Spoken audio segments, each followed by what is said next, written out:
Faltou alguém receber? Falta alguém? Já vai chegar aí para vocês. Muito bem, nós estamos, lembrando aqui o tema do nosso estudo, nós estamos aprendendo na palavra de Deus como se tornar a própria bênção. Não ser um mero buscador de bênçãos, como a maioria deste mundo, a maioria que pertence a qualquer igreja, a qualquer religião, são buscadores de bênçãos. Quando a proposta de Deus é infinitamente maior do que isso. É que você se torne a própria bênção, você se torne a fonte de bênção, um abençoador. Você abençoe as pessoas, que foi o que Deus chamou Abraão para ser. Ele disse: eu te abençoarei e tu serás uma bênção. Tu serás uma bênção. E essa promessa não foi limitada a Abraão, mas a todos os que são da fé de Abraão. Ou seja, porque nós acabamos de orar há pouco para as pessoas receberem o Espírito Santo, porque nós insistimos que você tem que ter o Espírito Santo, porque essa bênção é o Espírito Santo dentro de você. Deus não se revelou como Espírito Santo para Abraão. O Espírito Santo só veio ser revelado quando Jesus esteve aqui. E ele, antes de partir, prometeu às pessoas, os seus discípulos: vocês não devem se ausentar de Jerusalém até receberem do alto o Espírito Santo. Ou seja, o Espírito Santo veio ser revelado com Jesus. E quem está na terra hoje atuando é o Espírito Santo. Ou seja, essa bênção que começou lá com Abraão, através da unção, da autoridade que Deus deu para ele, ela se estendeu ao longo dos séculos, através dos descendentes de Abraão. Abraão passou essa bênção para Isaac, Isaac passou para Jacó, Jacó passou para os seus filhos, e foi passando essa bênção até chegar em Jesus, que era descendente de Abraão, e de Jesus para todos os que creem. Então, quando a pessoa recebe o Espírito Santo, é cheia do Espírito Santo, ela tem essa bênção dentro dela, então ela se torna fonte. E a nossa insistência que você receba o Espírito Santo é para que você se torne independente. Independente de pastor, de igreja, de religião, de gurus, de profetas, de qualquer pessoa, porque você já vai ter o Espírito Santo dentro de você. É um insulto ao Espírito Santo você tê-lo e ainda depender de um homem, depender de uma outra pessoa. Como é que você pode depender de um ser humano se você tem o Espírito do Criador dentro de você? Então, quando a gente promove, ensina, insiste que você tem que ter o Espírito Santo, e não somos nós, isso não é uma doutrina da Igreja Universal, isso foi Jesus quem disse. A palavra dele fala que os discípulos, ele proibiu os discípulos de fazer qualquer coisa até que fossem cheios do Espírito Santo. A igreja não começou até o Espírito Santo vir sobre os discípulos. Então foi Jesus que condicionou isso. Ninguém deveria pregar, ninguém deveria curar, ensinar, fazer nada em nome de Jesus sem o Espírito Santo. Foi ele quem condicionou isso. Paulo chega ao ponto de dizer: quem não tem o Espírito de Cristo, esse tal não é dele. Quer dizer, pode até falar em Jesus, como muitas pessoas pregam, falam, muitas pessoas falam de Deus nesse mundo, mas se não tem o Espírito de Deus, não é dele, não pertence a ele. Então a insistência para que você seja cheio do Espírito Santo, seja guiado pelo Espírito Santo, é para que você, posso ser sincero, posso rasgar meu coração para vocês aqui agora? Você quer saber mesmo por que a gente insiste tanto que você tem o Espírito Santo? Para vocês deixarem de serem problemáticos, para vocês deixarem de dar problemas para a gente. É isso mesmo, deixarem de ser problemas e passarem a ser solução. Porque se você tem o Espírito Santo, você vai se unir a nós para você levar a palavra de Deus a esse mundo e procurar salvar outras pessoas. Porque aí você já vai estar salvo, você vai estar curado, você é uma nova criatura, um caráter diferente. Então, você não precisa mais que a gente fique ajudando você. Você pode ajudar a gente agora. E assim é que a igreja cresce e multiplica, quando as pessoas recebem o Espírito Santo. Aí nascem discípulos, obreiros, pastores, pessoas que vão levar a palavra de Deus ao mundo inteiro. Amém? E é isso que a gente vai entender hoje sobre essa responsabilidade de Abraão. Você vai entender agora, aí no texto. Então, vamos ler aí o versículo no topo da página. A responsabilidade de Abraão. Ouvindo, pois, Abraão que o seu irmão, aqui no caso eles falam irmão, mas na Bíblia é como sobrinho, Ló, estava preso, Abraão armou os seus criados, nascidos em sua casa, 318, e os perseguiu até Dan. E tornou a trazer todos os seus bens, e tornou a trazer também a Ló, seu irmão, e os seus bens, e também as mulheres e o povo. Amém? Sabemos que o caráter de Abraão, sem dúvida, atraiu a atenção de Deus. Uma forma que ele manifestou o seu caráter fiel foi como lidou com a esterilidade de Sara. Mesmo podendo tomar outra mulher, escolheu não impor essa dor à sua amada esposa. E aqui vemos uma outra virtude em seu caráter: a responsabilidade com seu sobrinho Ló e sua família. Então veja, entre todas as pessoas que haviam na época de Abraão, seus contemporâneos, Deus olhou na terra e procurou uma pessoa por meio de quem ele daria início ao seu projeto de salvação. Faria uma nação através dessa pessoa. Então ele procurou. E de todas as pessoas que ele viu no mundo, ele escolheu Abraão. Então, a pergunta que não quer calar é: por que Abraão? O que esse homem tinha que chamou a atenção de Deus? O que ele tinha, evidenciado pela forma que ele se conduzia com o seu próximo, seus familiares, era um caráter fiel, um caráter responsável, justo, mesmo vivendo numa sociedade injusta, infiel, sem lei. Naquela época não tinha lei, a lei era do mais forte. Mas Abraão, mesmo não conhecendo leis, ele dava ouvido à lei escrita no coração humano, a lei da justiça. Todos nós temos senso de justiça. Todo ser humano sabe o certo e o errado. Mesmo o índio que nasceu lá na selva amazônica, ele sabe o certo e o errado. Como assim, bispo, que ele sabe o certo e o errado? Porque todo ser humano sabe que roubar é errado. Vai roubar lá o índio para você ver o que ele vai fazer. Vai lá tomar a mulher do índio para você ver o que ele vai fazer.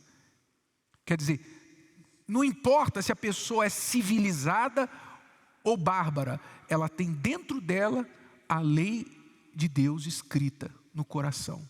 Nós sabemos, pelo menos o básico nós sabemos. Sim ou não? Não roubarás, não matarás, não adulterarás, não darás falso testemunho. Todas essas coisas são leis universais. Não existe lugar no mundo onde isso seja louvável, seja aprovado. Em todos os lugares, em todas as culturas, essas coisas são erradas. Sim ou não? Por quê? Por causa da lei de Deus que está escrita aqui no coração. Mas é claro que nem todos obedecem essas leis. As pessoas roubam, adulteram, matam, etc. Mas por quê? Porque vão contra aquilo que Deus colocou dentro delas. Abraão não.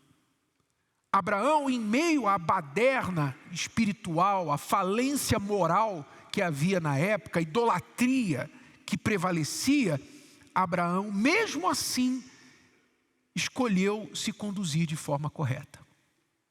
Com a esposa, ele foi correto. Não tomou uma segunda mulher para não impor essa dor a ela. Preferiu ficar esperando um milagre. Preferiu, se fosse morrer sem filhos, ele preferia morrer, mas não impor essa dor à sua esposa.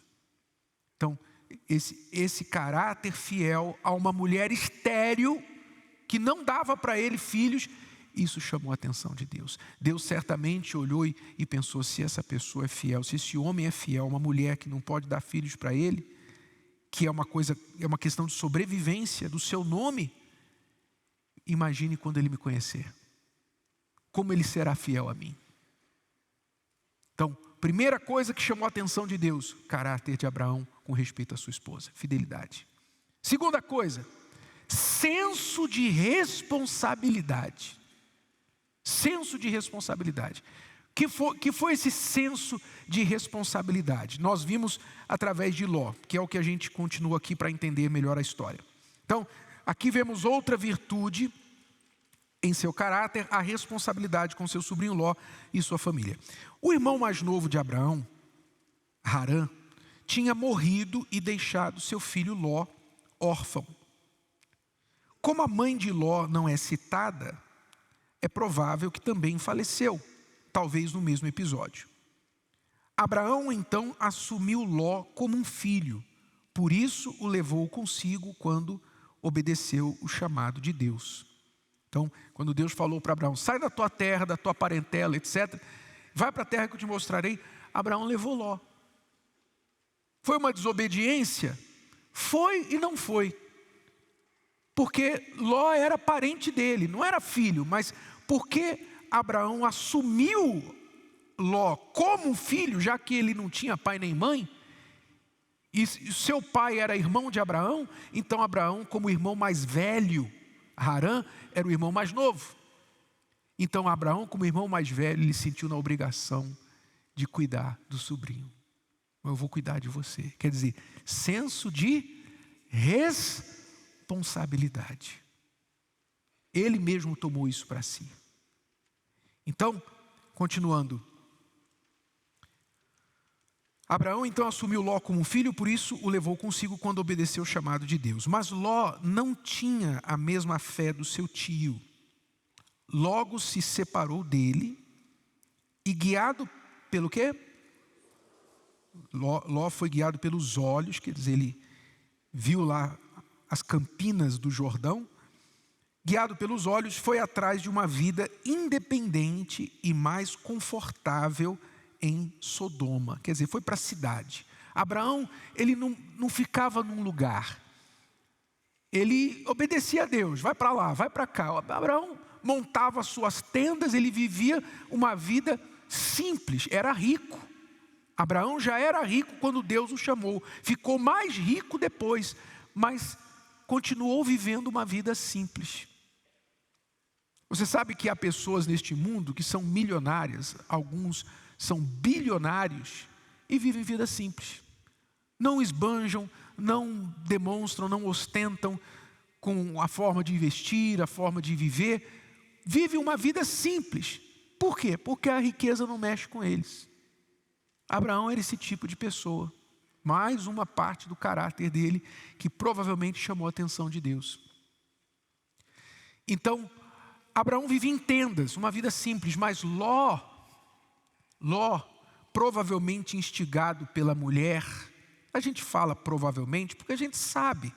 Imagina você, mulher, viver uma vida de tenda em tenda. O que a mulher normalmente quer? O que ela quer?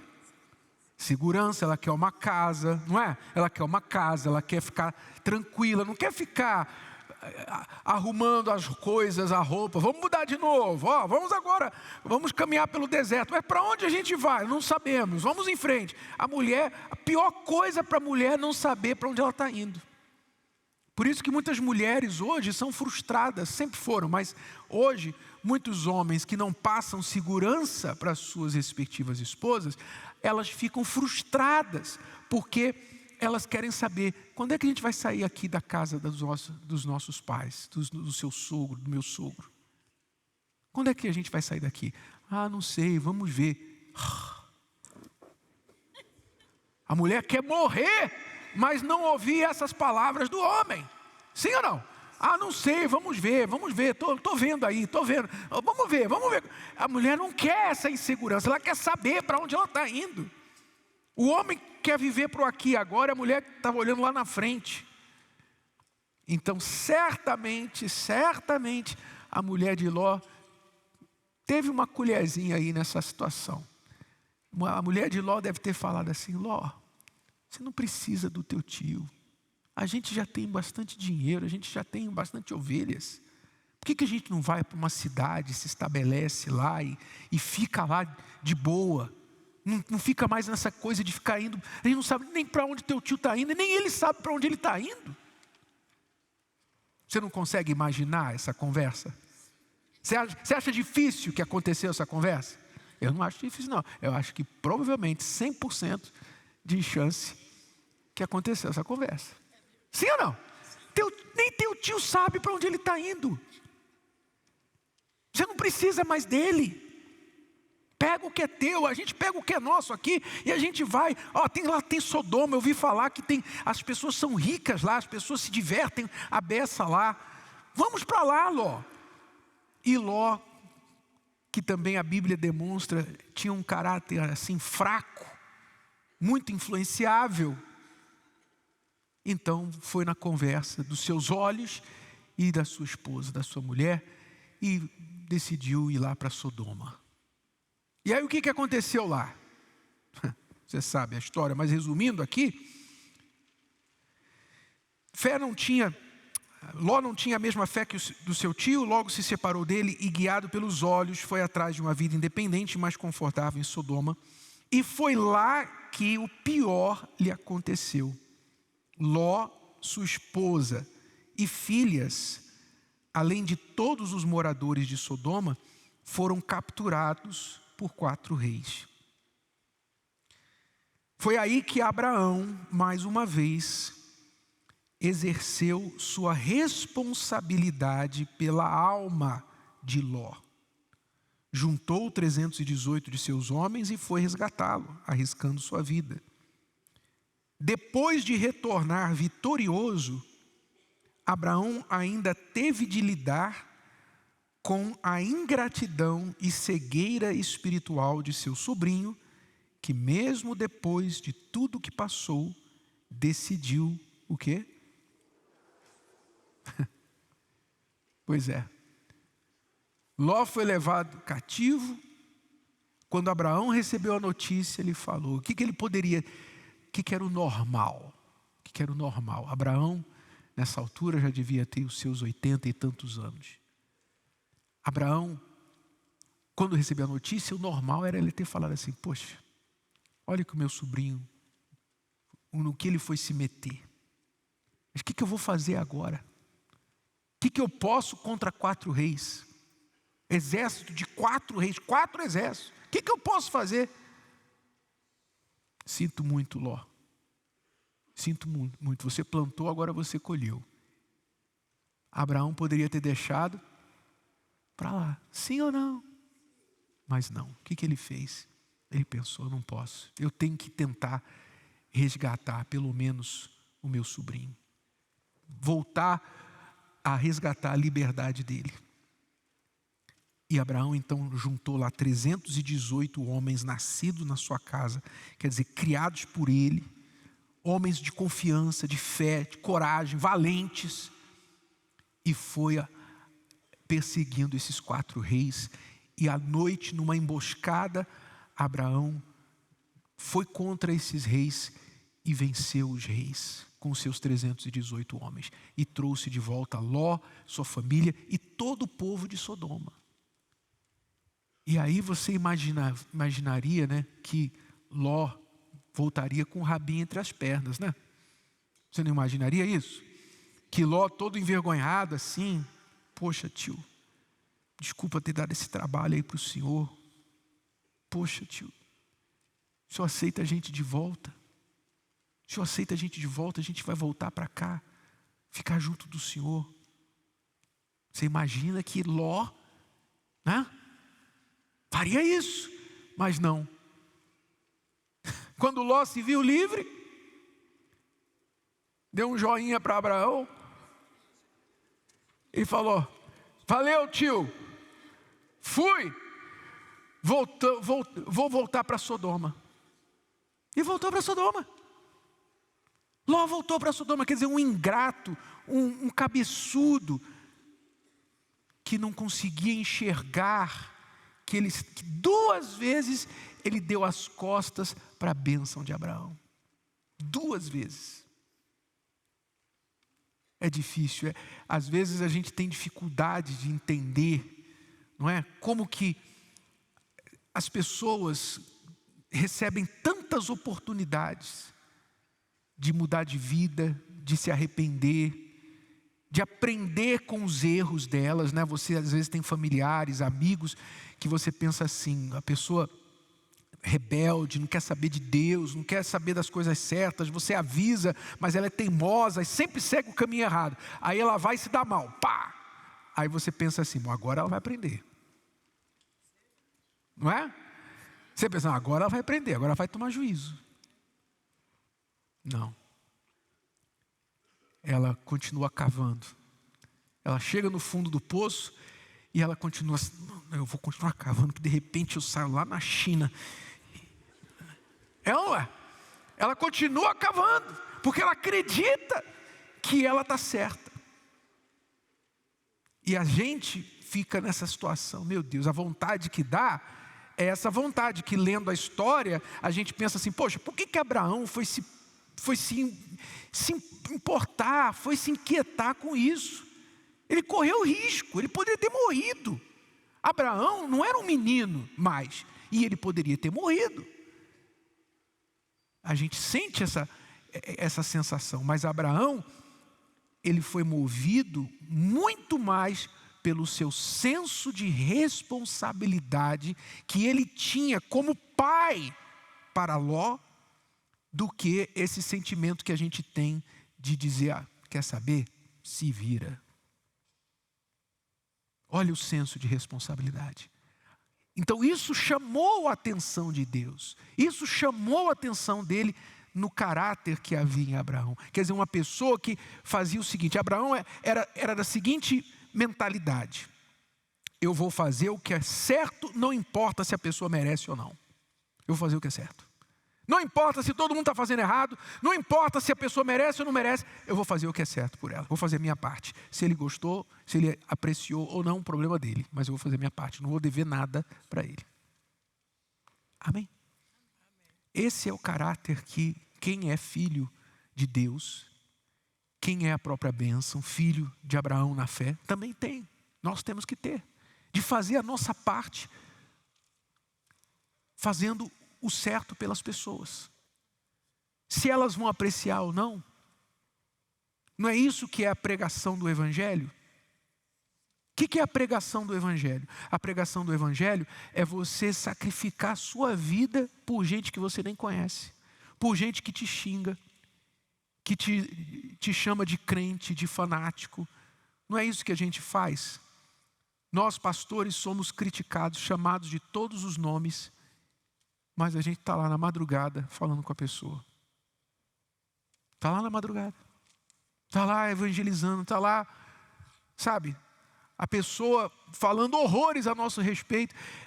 Ela chega aqui, depois de ter feito coisas horríveis lá fora, xingado, falado mal, espalhado fake news a nosso respeito. Aí quando ela chega aqui, eu quero falar com o pastor. Pois não, pode sentar. Olha, eu falei muito mal de vocês, não tem problema não, bem-vindo ao clube. Não é? A gente não julga a pessoa, porque a gente procura entender e fazer o que é o certo por aquela pessoa, que ela receba pelo menos uma chance de conhecer a verdade. Se ela vai aproveitar essa verdade ou não, já não é a nossa parte. A nossa parte é fazer o que nós temos que fazer. Nós somos devedores por essa responsabilidade que Deus deu para a gente, de levar a palavra para todo mundo. Nós somos devedores para as pessoas que não conhecem o Senhor Jesus. Então esse senso de responsabilidade que havia em Abraão, tem que haver dentro de todo aquele que se diz cristão, que se diz batizado no Espírito Santo. Nós temos qual responsabilidade? Muito maior do que a responsabilidade por um filho, por um sobrinho, por uma pessoa, uma esposa. A responsabilidade pelas almas das pessoas que estão perdidas. Levar o Evangelho para elas. Vamos continuar e ler aqui, depois eu vou concluir sobre isso. Então, o versículo aí no final da página diz: sabei, pois, que os que são da fé são o quê? Então, quem que é filho de Abraão? Só os descendentes de Abraão? Só os judeus? Não. Os que são da fé é que são filhos de Abraão. Você sendo judeu na carne ou não, se você é da fé de Abraão, você é descendente de Abraão. Pela fé em Jesus, nós somos descendentes de Abraão. Quem é da fé de Abraão? Quem vive essa fé? Quem é da mesma fé de Abraão tem esse mesmo senso de responsabilidade para com as almas perdidas. Abraão foi atrás de Ló, não porque seu sobrinho merecia ser resgatado, mas porque seu senso de responsabilidade não o permitia ficar omisso. Amém? Entendeu? Entendeu o que é senso de responsabilidade? Senso de responsabilidade é o seguinte: eu vou fazer o que é certo por você, quer você mereça ou não. Eu vou fazer a minha parte, eu não vou negligenciar a minha parte. A minha parte é essa, eu vou fazer. Pronto. Isso é senso de responsabilidade. Imagine se as pessoas tivessem isso. Que mundo nós teríamos se as pessoas tivessem um pouquinho de senso de responsabilidade? Responsabilidade quer dizer, você responde a alguém. O que é responsabilidade? Eu respondo a alguém. Todo mundo aqui responde a pelo menos uma pessoa. Todo mundo. Os filhos respondem aos pais, a esposa responde ao marido, o marido responde à esposa, o funcionário responde ao patrão, o patrão responde ao governo, responde aos clientes. Todo mundo responde a alguém. Sim ou não? Se você pensasse, a quem eu respondo, a quem eu devo uma resposta, a quem eu devo alguma coisa? Primeira pergunta, quem? A quem? Segunda pergunta, eu estou cumprindo o que eu devo? Eu estou fazendo o que eu devo, o que é esperado de mim? E se você se medir por essa régua, se nós nos medirmos por essa régua, nós vamos ver que nós temos muitas responsabilidades, mas talvez não estamos cumprindo todas. E a maior delas, a maior responsabilidade de todas, que você que conhece a Deus tem, é a responsabilidade de levar a palavra, o Evangelho, a quem não o conhece.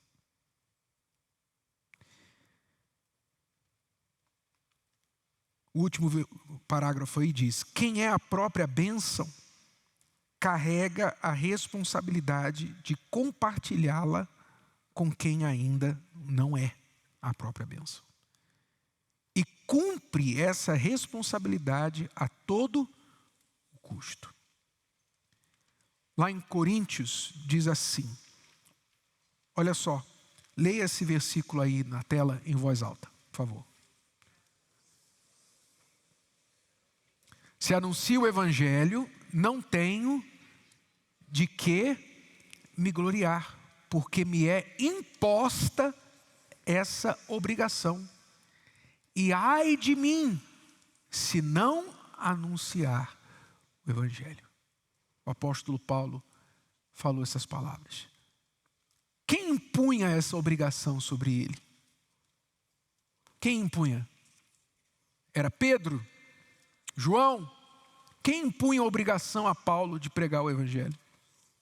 O próprio Espírito Santo e o seu senso de responsabilidade.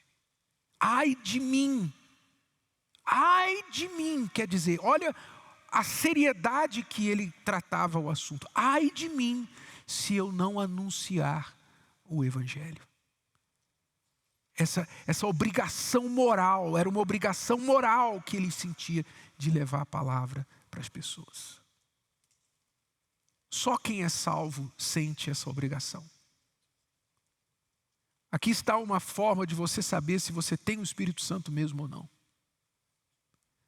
Quem tem o Espírito Santo tem esse senso de obrigação, de responsabilidade de anunciar o evangelho para quem ainda não conhece. Quem não tem o Espírito Santo não está nem aí para isso.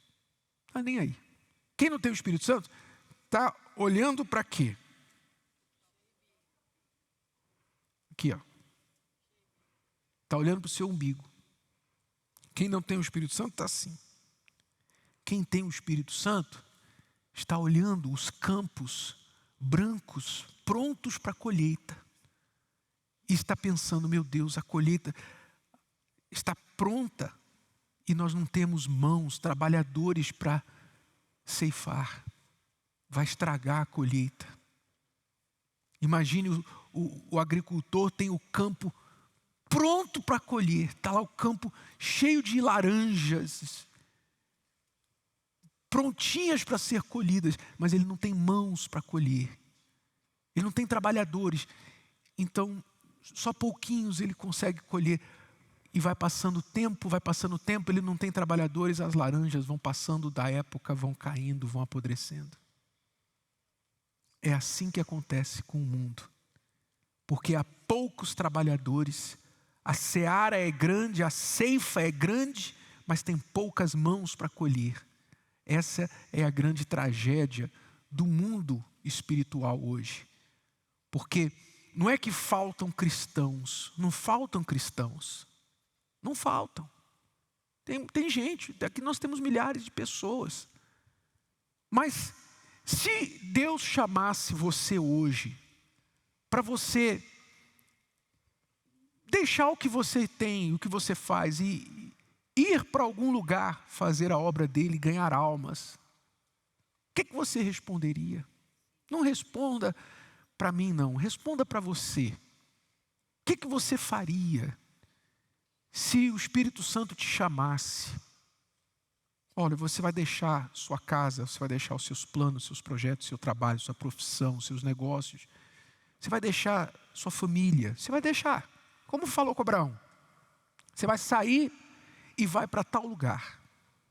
Você vai pregar a palavra, você vai me servir lá, você vai ganhar almas lá. O que é que você falaria? Eu sei que você sabe a resposta que você deveria dar. Mas qual a resposta que você daria de fato? A maioria diria assim, como eu já ouvi muitas vezes, mas será que eu não posso ganhar almas aqui mesmo? Será que eu não posso ganhar almas aqui? A pessoa quer servir a Deus, mas quer servir a Deus do jeito dela, com condições. E o verdadeiro servo de Deus não é servo com condições. Ele é servo do eis-me aqui. Eis-me aqui, Senhor, o que o Senhor quer de mim? Estou pronto. É claro que Deus não chama todos. Deus não chama quem não vai atender. Ele não chama todos para largar tudo, para ir por esse mundo afora. Mas Deus pode te chamar em determinadas situações. Deus pode te chamar para ser um obreiro. Deus pode te chamar para testemunhar dele lá no seu trabalho, na sua família. Aliás, ele já te chamou, porque ele já falou. Não precisa de uma revelação especial. Ele já falou, ide por todo mundo e pregar o evangelho. Não falou isso? Sim ou não? Ele não falou, vocês serão minhas testemunhas quando o Espírito Santo vier sobre vocês? Então você tem que ser testemunha. Ele não precisa revelar para você um chamado especial. Ter uma roupa da igreja, um título, não precisa nada disso. Você já recebeu o Espírito Santo, você já recebeu essa incumbência. Então, o que está faltando para você fazer? O que está faltando? Talvez esteja faltando esse senso de responsabilidade que você tem empurrado para a igreja, você tem empurrado para os pastores, tem empurrado, não, eu vou na igreja, eu prefiro prosperar e dar minhas ofertas, meu dízimo, minhas ofertas, para a igreja poder pregar o evangelho. Tá bom, é importante. Sem oferta, sem dízimo, a igreja não pode fazer o trabalho que ela faz. Mas, será que é só isso que Deus quer de você? Dízimo e oferta? Deus quer a vida, Deus quer a disposição. Porque dízimo e oferta em si não ganha almas. Não ganha almas. Se eu pegar aqui uma nota de R$200, colocar um microfone na nota de R$200, ela vai pregar o quê para você? Hã? Se eu pegar aqui uma barra de ouro, vai pregar o quê para você? Nada. Dinheiro não faz nada. Esse templo aqui, sem um pastor, sem os obreiros, sem os pastores, sem alguém para receber as pessoas, não faz nada. Milhões foram gastos aqui, graças a Deus. Temos uma casa digna do nosso Senhor, mas sem o material principal, que é o servo de Deus, o discípulo, o ganhador de almas, de que adianta o dinheiro? Compreendeu? Sim ou não? Qual igreja que ganharia mais almas?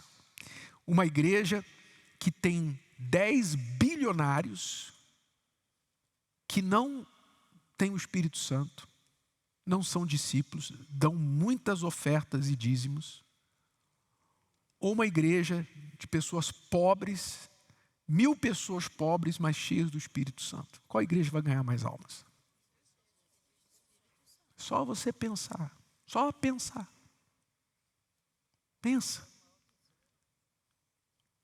Não existe dinheiro que pague a vida de um servo à disposição de Deus. O servo à disposição de Deus, ele pode gerar um milionário, ele pode gerar um empresário, ele pode gerar pessoas prósperas na igreja, ricas. O servo nas mãos de Deus, com a palavra na sua boca, ele pode gerar isso. Porque Deus opera através dele, ele é a própria bênção, então ele vai abençoando as pessoas. Agora, a pessoa só dá oferta, dá dinheiro e não tem o Espírito, não adianta. A riqueza maior de Abraão não era o seu dinheiro, era a bênção que estava nele. Amém? Por isso ele não fez questão, quando Ló quis se separar dele 2 vezes, ele não fez questão. Abraão falou, tá bom, vai. E se você for para lá, eu vou para cá. Escolhe, onde você quer ir, Ló? Você quer ir para onde? Se você for para lá, eu vou para cá. Se você for para cá, eu vou para lá. Onde você quer ir? Deu a chance para Ló escolher primeiro. Por quê? Porque quem tem o Espírito de Deus, não importa para onde vai. A bênção está aqui dentro, não está no lugar. Amém? Então, eu oro e peço a Deus que Deus desenvolva em você, que se considera filho de Deus, se considera servo de Deus, um cristão salvo. Eu oro que Deus desenvolva em você o senso de responsabilidade que você tem com as almas perdidas. Todos nós temos esse senso de responsabilidade. Temos a responsabilidade. Se tem o senso, eu não sei, mas a gente tem a responsabilidade. Mas que Deus desperte esse senso em você. Amém? Fique de pé, por favor. Feche os seus olhos. Meu Deus e Pai, Senhor, eu peço a Ti que o Senhor desperte em cada servo Teu aqui, meu Senhor. O Senhor desperte esse senso de responsabilidade, como havia em Abraão, que estava disposto a arriscar a sua vida, meu Pai, até mesmo por um ingrato. Que o Senhor desperte aqui nos teus filhos e servos esse mesmo senso de olhar para para o lado, olhar para as almas que estão se perdendo, que foram tomadas cativas, meu Pai. As almas que o diabo levou, tem levado cativas. E pense, não, eu tenho que resgatar almas. Eu tenho que procurar salvar almas. Usa-me, Senhor Jesus.